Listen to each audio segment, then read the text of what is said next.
tu veux, hein, si tu as besoin. Et ben voilà, là, tu vas commencer.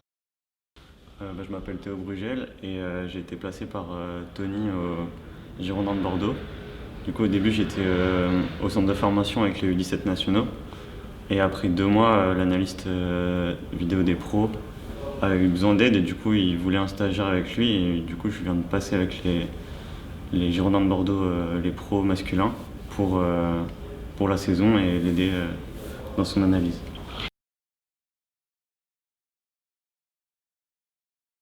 Avec les U17 nationaux, il fallait filmer tous les matchs, les entraînements et tout.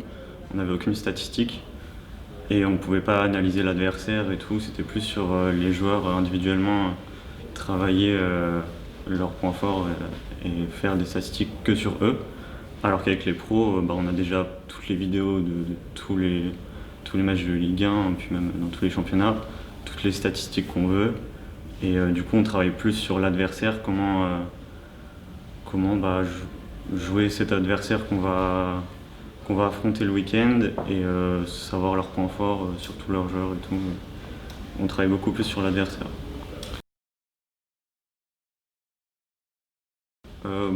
Après le match, on va faire un rapport du match qu'on vient de jouer et après on va commencer à s'occuper. Moi personnellement, je vais travailler le match de week-end après. Je commence 2 semaines avant à préparer un match. Et je vais regarder tous 3-4 matchs de l'équipe qu'on va affronter. Ensuite, je vais regarder tous leurs corners et coups francs offensifs pour savoir ce qui est leur tactique en coup de pied arrêté. Je vais regarder leurs penalty, quel joueur est le plus en forme et tout. Après, on va s'occuper des demandes spéciales du coach, des joueurs s'ils veulent faire des séances vidéo quoi, dans la semaine. C'est quand même assez ouf parce que du coup, tous les jours, je croise les professionnels alors qu'avant, je les voyais à la télé. Et là, je leur dis bonjour et tout. Et je pensais pas du tout que ça allait m'arriver. Et c'est arrivé assez vite. Et je peux parler avec les joueurs. J'ai même joué aux échecs avec Yacine Adli une journée. Et c'était vraiment ouf. Et je suis très content de ça. Moi, quand je suis arrivé avec les pros, il était déjà dans l'effectif depuis plusieurs semaines.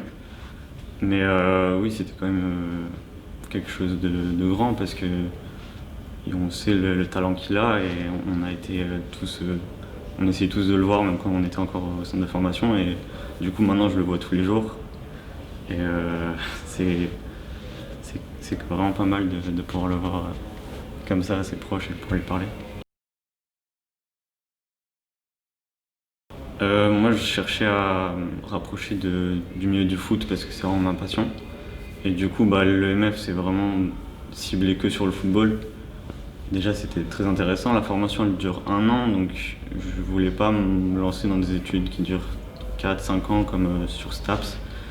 Et le fait d'être directement plongé dans un stage au milieu professionnel où on n'a même pas besoin de le trouver, on est directement placé. C'était vraiment top parce que moi j'avais pas de connaissances dans le milieu et là j'ai pu directement être dans un club professionnel avec des structures incroyables et voilà pourquoi j'ai choisi l'EMF.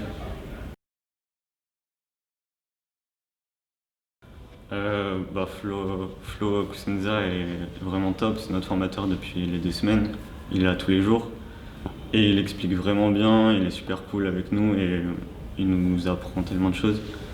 C'était vraiment intéressant. Ensuite, j'ai bien aimé David Dassonville parce que il connaît vraiment bien le logiciel et on peut faire tellement de choses avec ce Sport Code que lui il connaît par cœur. C'est comme ça qu'on pourra encore mieux analyser nos équipes.